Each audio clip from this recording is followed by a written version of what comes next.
what I like to do is put a gate valve on my primary return, and this is so if the customer doesn't pay, you can turn the hot water off and hopefully they won't figure it out. No, it's not really. So we're back on this one today, guys. I've got Jacob with me, so we're gonna set Jacob up doing the radiators down here. These have all been first fixed. I'm gonna crack on with the cylinder for what's left of today. So that's our airing cupboard, it's all been plastered out now.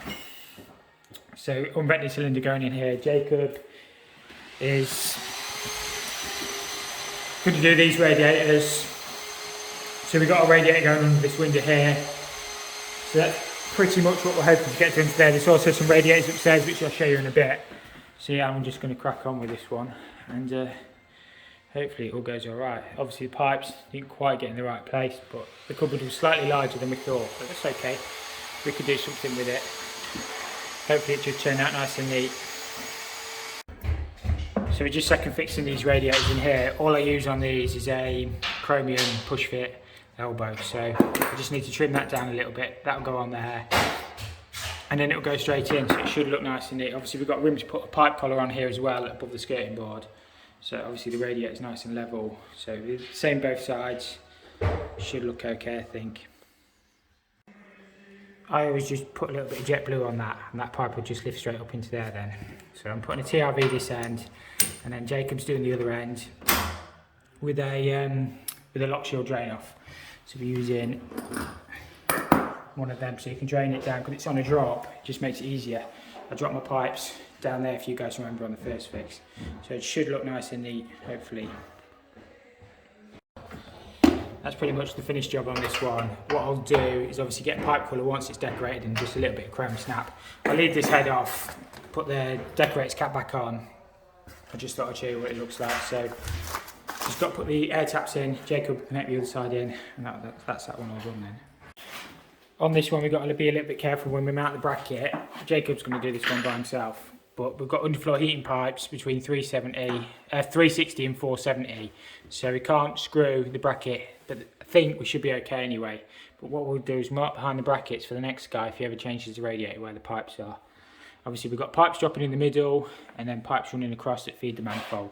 That's just where they were, so we should be fine as long as we know and we mark on the wall for the next man that there's pipes there. Everything should be happy days. So it's just a measuring and screwing exercise, so hopefully it should be okay.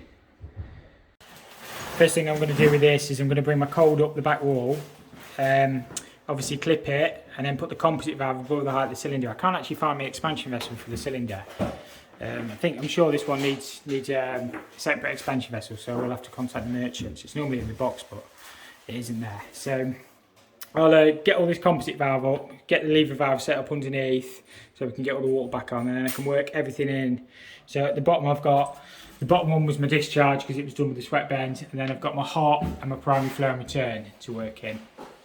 And I'm going to put some air taps because they're the underfloor heating pipes running along there. So I'm going to put some air taps in here so you can bleed all the air out the flow and return to the underfloor heating. That's the plan anyway. So I'll get this one clipped up really neatly and then yeah, should be okay. The light is quite bad in here, but I've just set this up nice and level. This is going to be our cold feed. We're going to put a lever valve here and we're going to keep our composite valve above the height of the cylinder. So that's just that one dropped in. I just need to cut this off when this stops dripping and solder an elbow onto there. Not too sure what the plasterers did at the bottom, but they didn't bring it in very neat. It should be okay anyway, not much I can do about that. And then my hot will probably loop up this side and then come into the top of the cylinder, that's what I'm thinking. And then my primary flow returns will just work into the coil around here. So yeah, hopefully it should be okay. That's our hot feed all soldered up. It comes up this side. I've spaced the clips off so we can lag all the pipes to building regulations. So yeah, I'm going to position the cylinder now and work out where my flow and returns are going for my coil. I can work these bits in last. I just got to try and find the expansion vessel, as I say, because I can't find it. Normally they come in the cylinder box or strapped to the top, so it might be that I've misplaced it, knowing me. I'll have a good look. So yeah, should be okay. Right, I've got my cylinder positioned. The only thing you really got to think about is future maintenance. So you've got to be able to get that immersion heater fully out. So I don't think it's tightened in on this one. Oh, it probably is, but that'll come out anyway. And basically make sure you've got drain off taps and stuff like that. and everything's easy to get to. You don't want to put everything, you know, at the back. Or what I'm going to probably do is mount my expansion vessels at the top on that back wall, but so you can obviously still get to the Schrader valve on it, check the pressure and stuff like that. You don't want to mount stuff where it's impossible. Obviously we've got the cold feed there, which is nice and easy to get to. You can just get, I'm not going to turn it on because it's live, but yeah, it's just about making stuff as easy as you can so the next man can work on it. So hopefully everything should be okay on this one. What I like to do is put a gate valve on my primary return, and this is so if the customer doesn't pay, you can turn the hot water off and hopefully they won't figure it out. No, it's not really. It's so you can balance the hot water circuit. So sometimes all the water will try and go around the coil and not around the heating system. So obviously your coil probably only needs to be on half a turn. Obviously you set all that up in your commissioning. That's my primary return all connected in, soldered all that up. What I'm going to do now is work on my cold, because I've got to drop another cold feed back down. Obviously that one there is the cold feed into the cylinder, so I'm going to work on that composite valve. I've just got to find the expansion vessel from somewhere. I just want to run through these composite valves really quickly, because two of my apprentices have been to two different colleges and they've both passed the G3 and both have piped the composite valve wrong upon their assessments.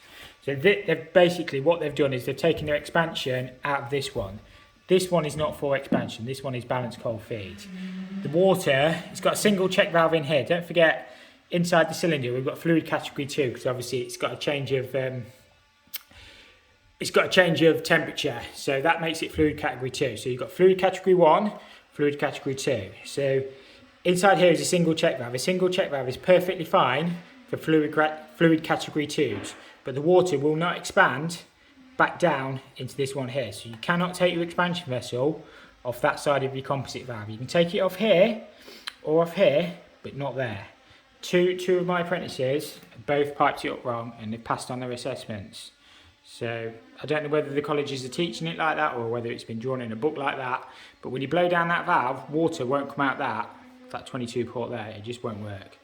So cold water in, balance to your house if you're using that. If not, cap that one off. Potential expansion vessel off here or off here, but not there, because it just won't expand. It won't do anything. I just thought I'd clear that one up.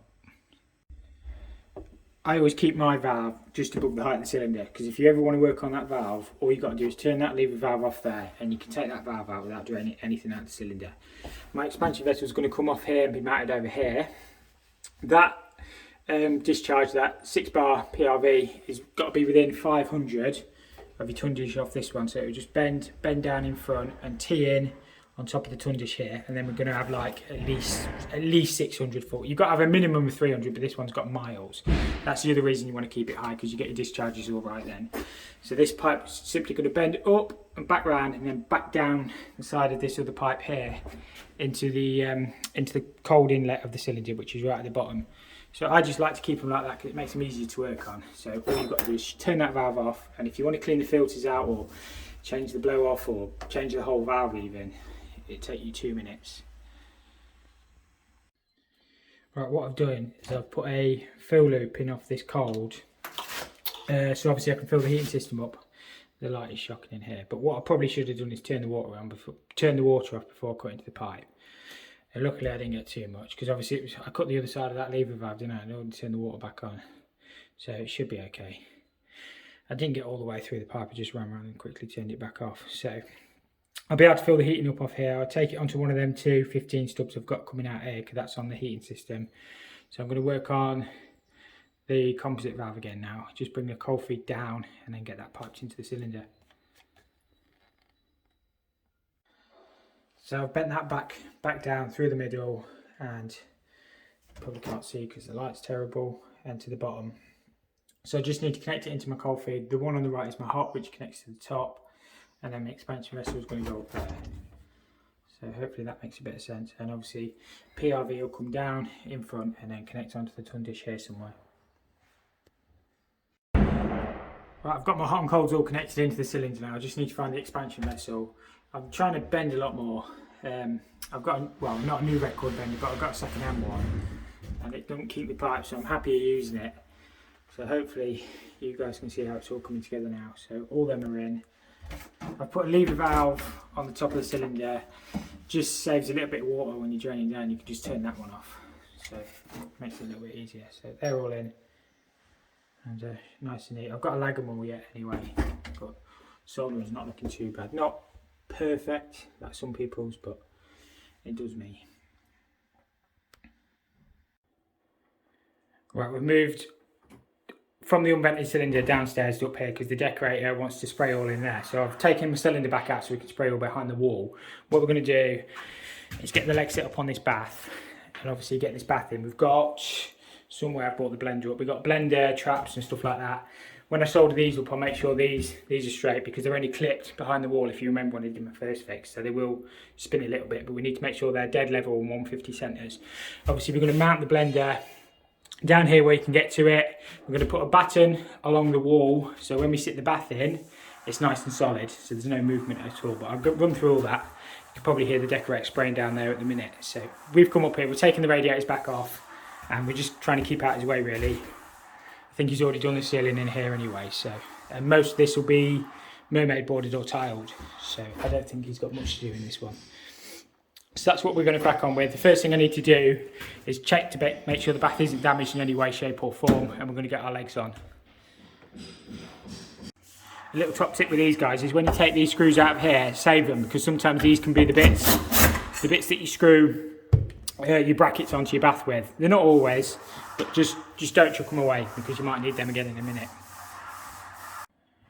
So all we do with these is we put these on there. That would go on there if it wasn't crushed. We'll have to straighten that out. So that goes in there like that, and then that's your main stand of the bath, if that makes sense. So that screws. Let me show you. Try and do it one-handed. That screws onto your. That's going to drop out there, but that screws onto there, and then your legs come out them holes there.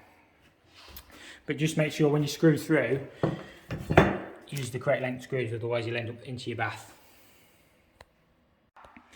I like it when the screws this end don't actually reach the bath, and the other ones, these are the other ones. To me they look a bit long, so what I might do is just find some short ones in the van, because obviously your board, they probably would be okay, but they just look a bit on the long side to me. Right, so we put all our A-frame bits of the bath on, so they're all on.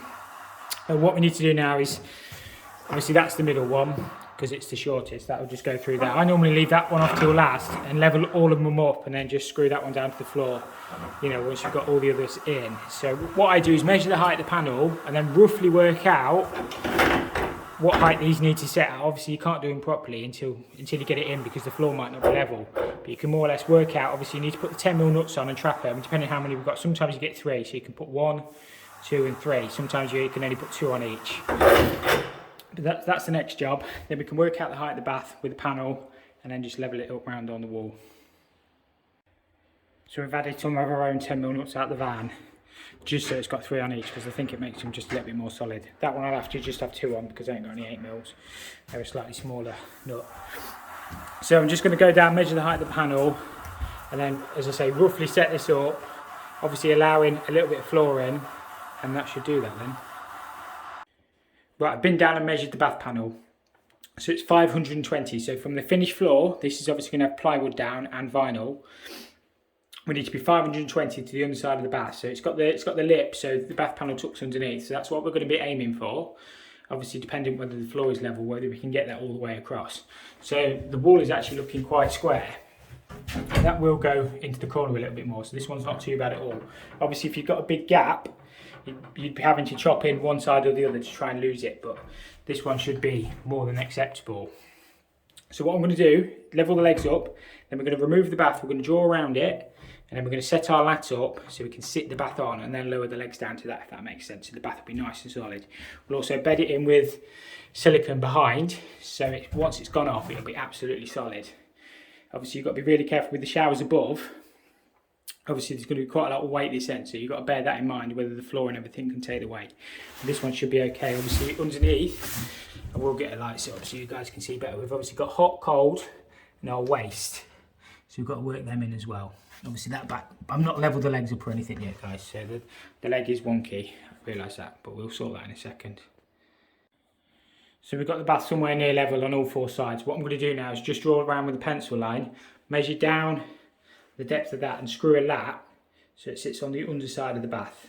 So the bath will be nice and solid then. Luckily, all these walls are plywooded, as long as we avoid where we put our shower pipes, which run straight down, we'll be fine. So we can screw anywhere, and yeah, and then we'll lower the bath onto that, and then we'll just set the legs up from there then, and then just screw the legs down. The bath will be nice and solid that way. I've just set my laser up, so I've measured down, and that's going to be the height of the top of the lat. So I just need to screw my pan towel lat straight to the wall, and then we can just rest the bath on that, and we will also stick it back so that's level all the way around. I'm blocking the laser slightly there, but yeah, we just cut some lat. We're just using ordinary pan towel lat. Hopefully that's fairly straight, and then we just screw that, and then the bath will be nice and solid then, in theory. So on here we're dead lucky we can get really good fixings because all the walls plywooded, so if you can't screw it, chew it. It's only because I'm trying to work left-handed and hold the camera. So I just turned the laser off because it was shining straight in the camera, but hopefully it's not quite, just wants to go up a little bit. I just moved that one up a little bit and that'll be dead level then. And yeah, that should be okay. Right, that's perfect now on this back wall. I just need to do the same on here, but what I sometimes do is leave the piece out where the tap goes, just to make it a little bit easier. So I'll put a piece here and in the corner, and that'll be job done. I always want to bead on along the top of the lat and then just a bit on the wall, so then we can squish it all in and that bath will be solid. That bath will not move then.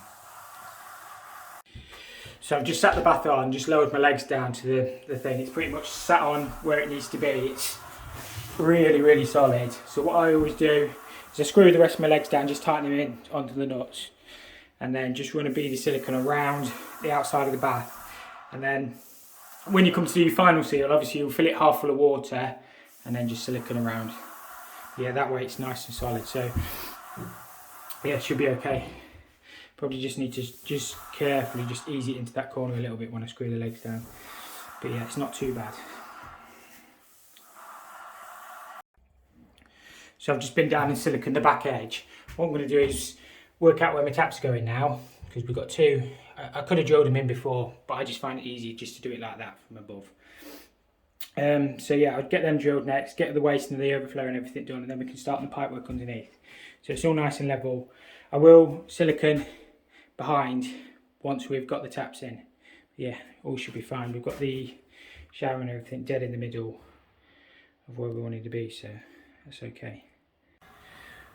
Alright, so I've just set my laser up dead in the middle of the bath so we can get the tap dead centre, if that makes sense. So it's just a deck mixer, so we just need to drill 2 3/4 holes in the bath. It's just a simple case of mounting it over there then. So I've marked where my tap holes are. All I'm going to use is just can't remember what size that is, but it's the right one for the taps anyway. So I think it's actually 32mm that it says on there. So that'll just pass through there. There's a collar that covers it anyway, so it gives us a little bit of wiggle room. On the tap. So just be confident when you're drilling. You know, you're not going to knock it out. Just be confident. Just make sure your bit doesn't fall into your bath. Yeah, that's the only thing you got to watch. But they're dead thin anyway, these baths, to be honest with you.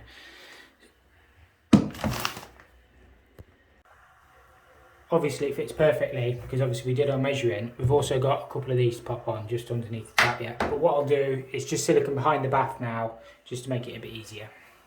So yeah, it should be okay. We've got it dead centre because I set it with a laser and double check my measurements. So yeah, hopefully that should be okay, that one. Right, so that's the tap all tightened in. It's dead in the middle, the shower's dead in the middle. Just got to put the waste kit in now, and then we can start on the pipe work. We're going to put a blender underneath the bath. I'll show you all that in a second though. So I've got my top piece fitted. That does overflow under there, I think. It's just like a blank on top. What I always do with these hoses is shorten them. You don't need them miles long, because what can happen is get some rubbish in there and you start getting smells. So you want to keep them as short as you can. Obviously that pushes onto there, but I just cut them with some speed fit cutters, you know, plastic pipe cutters, and then that That's a ridiculously fat washer they've got, so I'll have a look at that. I guess that bit will go through the bath. I always pop a little bit of silicone on there, and then that will sandwich between that and that. But that's just ridiculously fat. I think the reason it's that fat is because we've got so much thread showing underneath. So what I'll do is pop a little bit of silicone on top of there, a little bit of silicone underneath, and then just tighten that in. It's just like a spacer, I think. But it's, I don't know, I've never seen one that fat before. Should be okay. That's all made in. I've just wiped the excess silicone off. You don't actually have to need to use silicone on it, but sometimes with these cheap waste kits, I'm not saying this one is cheap, but sometimes with the waste kits they do leak if you don't put a little bit of silicone on. It doesn't hurt, and it doesn't make it hard to get out either if you ever have to take it off. So got a little bit of excess underneath, we can just wipe that off. But what I'm going to do is shorten this hose back here. You don't want it all that long because it can make like another trap and you can end up with smells in the hose then. So we'll just shorten that down, then we can start on the pipe work. My phone's probably not the best thing to use as a torch, but I can't be bothered to go back down to the van and get my proper torch out. So we're using a deep seal bath trap because obviously it goes into a saw stack. You shouldn't really use them shallow ones unless they're going into a hopper. Well, you shouldn't really be using hoppers anymore really. You won't get away with it on a new build. So we're using a deep seal one. That's obviously our waste pipe, so we'll probably just get away with a couple of 45s maybe and straight into there. That'd be easy enough. And then we've got a blender. As you can see, I've had to move all my stuff in here because the decorator's spraying outside. So I'll find my blender and then we'll set that up somewhere at the front here. So obviously if you need to get to it to work on it, we're going to put valves here, which are already in. And then if you need to get to the blender, it's just at the front. You only have to whip the panel off and get to it to work on. We will have a clean out underneath here as well because we don't want to leave any rubbish. So yeah, everything should be okay. So this is a blending valve. This is a TMV2/3, so it's suitable for protection against scalding in the UK. So what all you do with these is take hot, unblended in, so that'll be like 55, 60 degree water potentially, and then you take a cold in, and then you can set the temperature under here. This is adjustable. You take that cap off, so you set the maximum on the bath for 43 degrees, and then obviously for the shower it's thermostatic.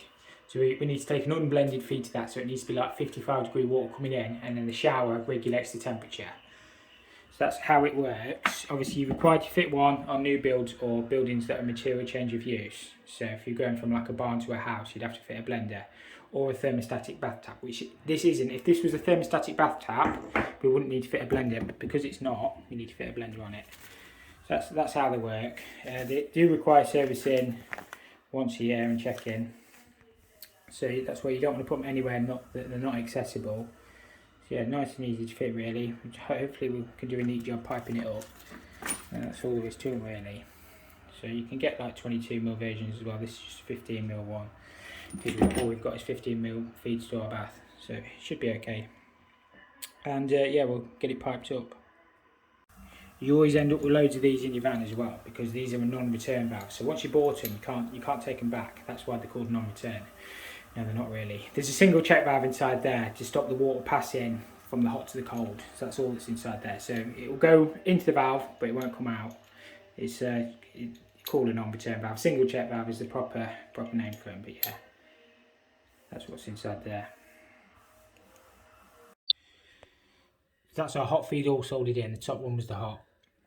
If you guys remember from the first fix, so we've got unblended hot water into the blender, so it'll come out here at 43 degrees or whatever temperature we set, and then we've got an unblended supply up to that shower. So we just need to do the same with the cold, but obviously the cold we need to pick the bath tap up as well. I probably should have said don't solder too close to your blender either, because obviously you've got plastic single check valves inside there. So I soldered that up. I didn't put the blender on until I soldered that up. This one, I'll solder this out of position and then just connect it in, because you will damage the blender. I've decided to pipe this up with flexes just because it speeds up the installation. These are RAS approved ones, so we're okay. So I've kept my flexi nice and straight, just connected it in there, and then I'm going to do the same with the hot off the top of this blender. So hopefully everything should be okay. So we're pretty much done under there on the plumbing side. We've just got the waste to connect in. We've got two valves there so we can isolate this. This is nice and easy to get to. As I say, I've done it with flexes, but I don't think it's too bad. You can get you can get to them to work on it and everything. So hopefully everything should be okay. We've just got the waste to work on. We've taken our bit of insulation out the end, so we've just got to work that in. We'll put the trap back on and get that piped in. So it's a little bit awkward to see.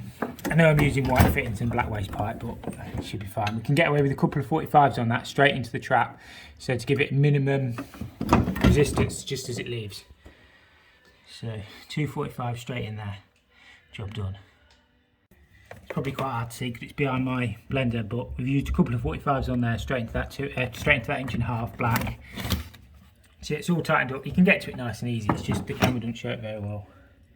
Yeah, hopefully, just wipe the excess glue off. Hopefully that should be okay. We can check for leaks anyway at the end.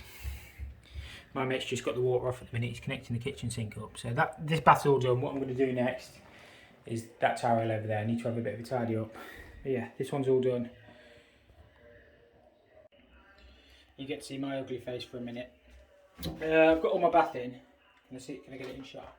Probably can't. I'm rubbish at photography, look. But there you are, look. That's probably the thumbnail. I don't know, I'm rubbish at all this editing lark, but I'll flip you around. Watch this, look. Look at that, look. We flipped around. Right, I've just set the tower rail. That's the centre of the tower rail. I'm hoping to just use 2 angled valves straight into my stubs if I got my first fix the correct way around. If I didn't, then I'll have to get over it a little bit. So I've set the middle up. This tower rail's only got 3 brackets with it. So I'll put my thingies, you know, the bracket bits in the tower rail, and I'll get it. It's just basically another measuring exercise. If you've got your first fix right, your second fix should be dead easy in theory. So we just need to work out where the brackets are going and get them on the wall. So hopefully it shouldn't be too bad. I don't know what they're talking about on Jeremy Vine, but I don't want to know. Whatever they're talking about sounds wrong. I've just set my brackets up, or just marked out where I think the brackets should go. So I did a mismeasure the first time. So I want to be here and here, and then one down there. So we just need to screw the brackets. It's all plywooded, so we should get absolutely rock solid fixings, and then hopefully the pipes will line straight up. 2 angled valves straight in, job done. We'll leave it off though because the decorator will moan he needs to paint behind, but it's a fair comment, I suppose. Alright, so we've got it on the wall now. I haven't put the screw bits in to hold it onto the bracket, so it is quite loose yet. But that's probably can't do this one-handed, can I? But that will go in there. I've had it in once. Believe it or not, that will go in there. And just jet blue that up, pull the pipe forward. So the TRV will hang down here. That lock shield's already in, which is beautiful. And yeah, hopefully that should be nice and neat for the customer. So I always use this monument spanner on that, so it doesn't scratch any of the chrome or anything. So it's just a case of just nipping it up. You'd have to go mental with these. As long as it doesn't leak, that should be fine. And then same on that one, which I've already tightened up. And same that side, and then that's that one all done. Again, I'll get some pipe collars where it just passes through the wall, because obviously it's not quite plastered, quite tight, but that's okay. We can deal with that. And then it's just a case of putting the screws through into the brackets, so it's all nice and tight. Put the air taps in, that's that radiator all on then. So I always put my bracket things pointing down so you can't see the fixings so easily. It just hides them. So just take these up. I've got my magic screwdriver, look. It's not really magic, it just got stuck in there, look. Can you see? Look at that, look. Brand new that, first time it's been used, because I lost my other one. I lose more tools than I think anything else. God knows where I put them. But yeah, I just need to do the other 3, put their little pipe things on, the bracket cover things, and that's that one all done. I'll probably take it off of the decorator, otherwise he'll be chasing me around the house. But yeah, looks okay. If anybody spotted the mistake, because I've just spotted it, I got my mate to start this, and it's clearly upside down in it. So what we're going to do, you're just going to flip it round, it'll be fine. You always put your least amount of columns at the bottom. These are crap and all. They don't even hold in. I've tried loosening and tightening that screw, but that one, I'll have to stick it. But we'll flip it over so it's the right way up, and then it'll be okay. Sorry about that, I just got rudely interrupted by the sound of water pouring through the ceiling. My mate forgot to turn one of the valves back off, and he turned the water back on. So in the bathroom below, water was pouring out. It hadn't done too much damage. It's only just come out a little bit. He's busy wet backing it all up, bless him. So yeah, we're going to flip this tower around because it's at the minute it's upside down. Or I could just flip the image, one of the two. No, my mate will sort that. He won't do it again. He'll learn from his mistakes. So it's probably going to be the end of the video. And I appreciate you all watching. And yeah, thank you all for the support recently. It's been amazing. So yeah, we'll see you in the next. I'll try and do 2 videos a week if I can. And if not, it'll just be 1 video, but it depends how busy I am. So yeah, appreciate you all. And I'll see you in the next.